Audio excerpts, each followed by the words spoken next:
Assalamualaikum warahmatullahi wabarakatuh. Apa kabar anak-anak ibu semuanya? Semoga kita semua berada dalam lindungan Allah Subhanahu wa Ta'ala.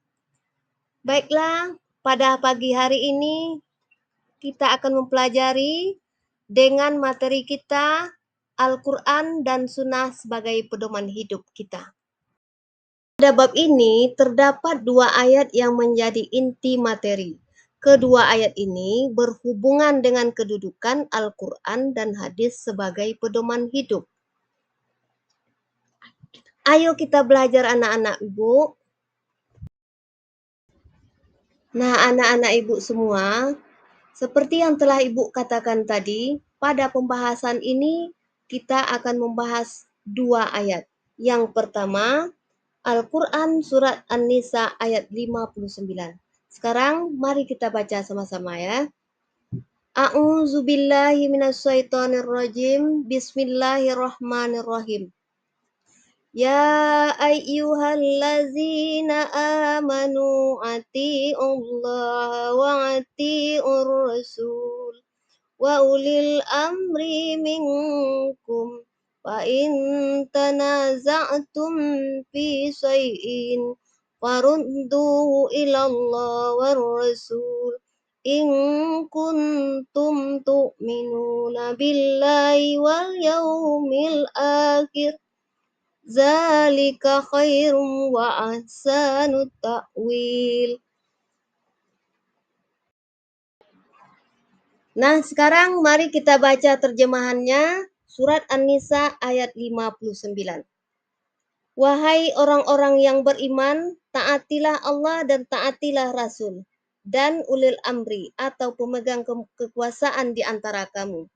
Kemudian, jika kamu berbeda pendapat tentang sesuatu, maka kembalikanlah kepada Allah, Al-Quran dan sunnahnya. Jika kamu beriman kepada Allah dan hari kemudian, yang demikian itu lebih utama bagimu dan lebih baik akibatnya. Setelah kita membaca ayat dan arti dari surah An-Nisa ayat 59, sekarang Ibu akan menjelaskan arti kata demi kata atau al-mufradat. Ya ayyuhallazi artinya hai orang-orang. Amanu artinya yang beriman. Ati'ullah artinya taatilah Allah. Wa ati'u artinya dan taatilah. Ar-Rasul artinya Rasul Muhammad. Wa ulil amri artinya dan pemegang kekuasaan. Minkum artinya di antara kamu. Fa'in tanaza'tum artinya kemudian jika kamu berbeda pendapat. Fi syai'in artinya tentang sesuatu. Farudduhu artinya maka kembalikanlah.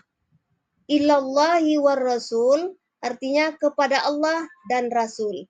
In kuntum artinya jika kamu. Tu'minuna artinya beriman. Billahi artinya kepada Allah. Wal yaumil akhir artinya dan hari kemudian. Zalika artinya yang demikian itu. Khairum artinya lebih baik, lebih utama bagimu. Wa ahsanu ta'wil artinya dan lebih baik akibatnya. Setelah kita membaca surat An-Nisa ayat 59, terjemahannya dan menjelaskan al-mufradatnya masing-masing, maka isi kandungan Quran surah An-Nisa ayat 59 sekarang Ibu jelaskan anak-anak. Yang pertama, perintah untuk taat kepada Allah dan Rasul dan ulil amri, pemegang kekuasaan. Yang kedua, perintah untuk kembali kepada Al-Quran dan Sunnah jika terjadi perbedaan pendapat. Yang ketiga, Ketaatan kepada ulil amri harus dilakukan setelah ulil amri taat kepada Allah dan Rasul-Nya. Yang keempat, umat muslim harus melaksanakan ketentuan-ketentuan yang ditetapkan ulil amri dan ulil amri telah sepakat dalam satu hal. Yang kelima, jika terjadi perbedaan pendapat, umat muslim harus kembali kepada Al-Quran dan hadis. Yang keenam, jika masih belum menemukan titik temu, umat muslim sebaliknya yang disesuaikan dengan hal-hal yang memiliki kemiripan dengan Al-Quran dan Sunnah Rasulullah SAW. Yang terakhir, ketaatan kepada Allah Subhanahu wa Ta'ala dan Rasul-Nya bersifat mutlak dan tidak dapat diabaikan. Selanjutnya anak-anak, kita masuki surat yang kedua, yaitu surat An-Nahl ayat 64. Ayo kita baca bersama-sama. A'udzubillahi minasyaitonirrajim. Bismillahirrahmanirrahim. Wa ma anzalna 'alaikal kitaba illa litubayyina lahumul ladzi takhlafu fi wa hudaw wa rahmatan liqaumin yu'minun. Artinya, dan kami tidak menurunkan kitab Al-Quran ini kepadamu, Muhammad, kecuali agar engkau menjelaskan kepada mereka apa yang mereka perselisihkan, serta menjadi petunjuk dan rahmat bagi kaum yang beriman. Selanjutnya, mari kita lihat arti kata demi kata atau al-mufradat. Yang pertama, wa ma anzalna, artinya dan kami tidak menurunkan. Alaikal kitab, artinya kitab Al-Quran ini kepadamu Muhammad. Selanjutnya, illa litubayyina, artinya melainkan agar engkau dapat menjelaskan. Lahum, artinya kepada mereka.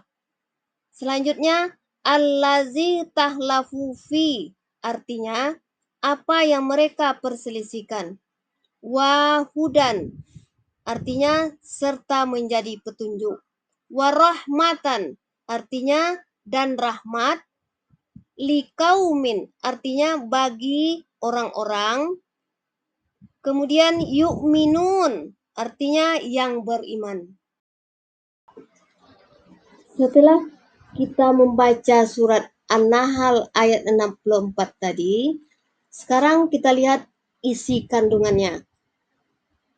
Yang pertama, Al-Quran diturunkan untuk menjadi petunjuk bagi umat muslim. Yang kedua, Al-Quran diturunkan kepada Nabi Muhammad SAW untuk membimbing umatnya. Yang ketiga, Al-Quran diturunkan untuk membimbing umatnya menuju kebenaran dalam hidup di dunia. Yang keempat, Al-Quran diturunkan untuk menjadi rahmat bagi orang-orang yang sudah dan hendak beriman. Jadi anak-anak, kedua ayat di atas menjelaskan bahwa Al-Quran dan hadis menjadi sumber ajaran dan pedoman dalam menjalani kehidupan. Al-Quran berfungsi sebagai pedoman dan sumber dasar, sedangkan hadis berfungsi memberikan penjelasan atau rincian, yakni dengan menjelaskan maksud ayat atau memberi bimbingan untuk berperilaku sesuai dengan tuntunan Al-Quran. Jadi anak-anak ibu semua, setelah kita pelajari dan kita dalami Al-Quran surat An-Nisa ayat 59 dan An-Nahl ayat 64 tadi, hendaknya mudah-mudahan kita selamat dari dunia sampai ke akhirat. Nah, jadi hendaknya kita bersemangat untuk membaca dan mendalami sunnah-sunnah Nabi. Selanjutnya, perilaku semangat untuk mendalami Al-Quran dan hadis sesuai dengan Al-Quran surah An-Nisa ayat 59 dan Al-Quran surah An-Nahl ayat 64, yaitu bahwa setiap orang beriman harus taat kepada Allah Subhanahu wa ta'ala dan Rasulnya.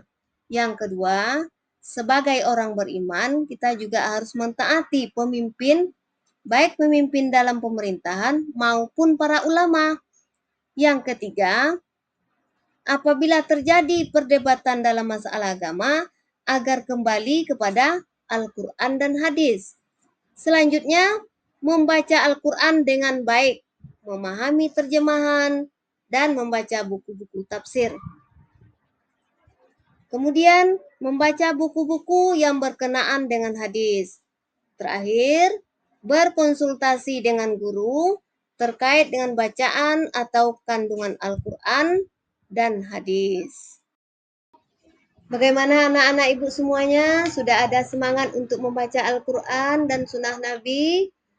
Ya, ibu harapkan anak-anak ibu semuanya harus bersemangat untuk membaca Al-Quran dan sunnah Nabi. Terima kasih anak-anak ibu semuanya telah mengikuti pembelajaran pada pagi hari ini. Lebih dan kurang diperbanyak maaf. Wabillahi taufiq wal hidayah. Wassalamualaikum warahmatullahi wabarakatuh.